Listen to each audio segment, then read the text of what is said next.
Hi hello నమస్తే welcome to JD news channel.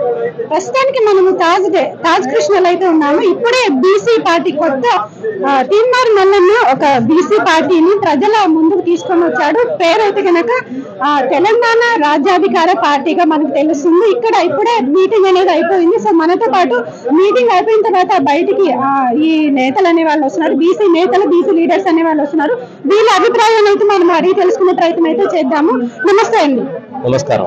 ఇప్పుడు బీసీలకి ఇంతవరకు పార్టీ అనేది లేదు. ఇప్పుడు కొత్తగా తీన్మార్ మల్లన్న గారు ప్రవేశపెట్టారు. దీని గురించి మీరు ఏం చెప్తారు?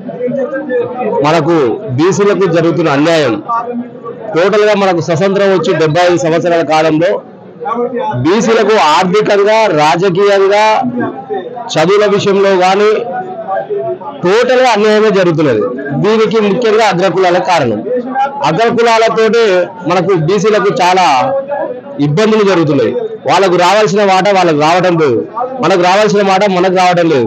మన తెలంగాణ ఒకటే కాదు, ఎక్కడ ఉన్నా అదే పరిస్థితి బీసీల పరిస్థితి. ముఖ్యంగా ఇట్లాంటి పోరాటాలతోటే ఇప్పుడు ఈ మధ్య కాలంలో కూడా కొన్ని చూసినాం మనం. ఎమ్మెల్సీ రావడం కానీ, ఎమ్మెల్యే టికెట్ ఇవ్వడం కానీ కొన్ని మన పోరాటాల ద్వారానే సాధించుకుంటాం. ఇప్పుడు పార్టీ టీఆర్పీ ద్వారా పార్టీ స్థాపించిన తీర్మార్ మల్లన్న ఈ విషయంలో విజయం సాధిస్తారని ఈ సందర్భంగా తెలియజేస్తున్నారు. ఎలాంటి అంటే ప్లానింగ్స్ ఉంటాయి, దీని గురించి మీకు ఏమైనా తెలుసా? ముఖ్యంగా మన ఓటు మనకు వేసుకుంటే ఓటు ద్వారానే ఆర్థికంగా అవతల బలంగా ఉండొచ్చు, కానీ మన ఓటు ద్వారానే మనం రక్షించుకోవాలి.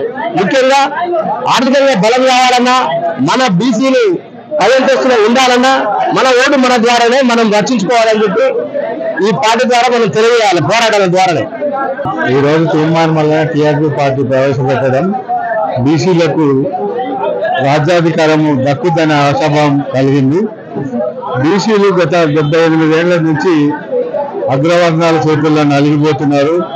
ఓటు బలం మనది, అగ్రబలం వాళ్ళదవుతుంది. దాని నుంచి మనం బయటపడాలి, మన రాజ్యాధికారం చూసుకోవాలి, మన హక్కులు మనం సాధించుకోవాలంటే తీర్మార్ మల్లన్న పార్టీ ద్వారానే సాధ్యమైతే అనేది రుజువవుతుంది. తీర్మార్ మల్లన్న కూడా గతంలో కూడా కొన్ని ప్రాంతీయ పార్టీలు ఆవిర్భవించినాయి, అవి కాలగల్పంలో కలిసిపోయినాయి. అలాంటి ప్రయత్నం కాకుండా ముందుకు తీసుకుపోవడానికి అన్ని వర్గాల్లో ఉన్న బీసీలను కలుపుకుపోతుంటూ పార్టీని ముందుకు తీసుకెళ్లి విజయం సాధించాలి, రాజ్యాధికారాన్ని దక్కించుకోవాలని కోరుకుంటున్నా.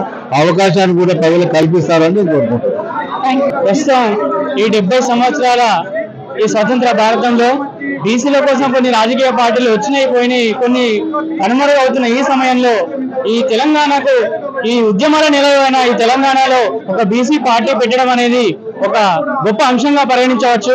ఎందుకంటే వివిధ అంశాల్లో వివిధ రాజకీయ పార్టీలు తరతరాలుగా బీసీలను అంచివేస్తున్న ఈ తరుణంలో బీసీ పార్టీ పెట్టడం అనేది ఇది బీసీలకు ఇది ఎంతో మంచి సువర్ణ అవకాశంగా తెలియజేస్తూ, ఇప్పుడు కొన్ని విమర్శలు అంటూ అది సహజమే.